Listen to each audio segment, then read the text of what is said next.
Tervetuloa kalenterin 24. luukkuun, eli jouluaattoa tässä vietetään. Ja jouluhan liittyy keskeisesti tämmöinen sanoma. Ja nyt meidän tämä viimeinen teema on se, että mikä on tämmöinen johtajuuden ydinsanoma. Ja miten sä Kenneth, me ollaan keskusteltu nyt tässä paljon johtajuudesta ja vehosta ja näin poispäin. Niin miten sä koet, että mikä on niin kuin se ydinsanoma, mitä sä haluat niin kuin vehossa tuoda esille? Tässä aattona niin mun ydinsanoma on periaatteessa sama, mikä mulla on ollut henkilöstölle jo pitkään.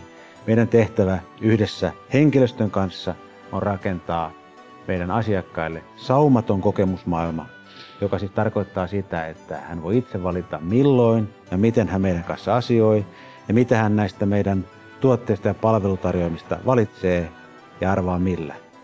Hyvällä fiiliksellä. Se on minun sanoma. Sen takana seisomme ja menemme sitä kohti joka päivä. Hyvä.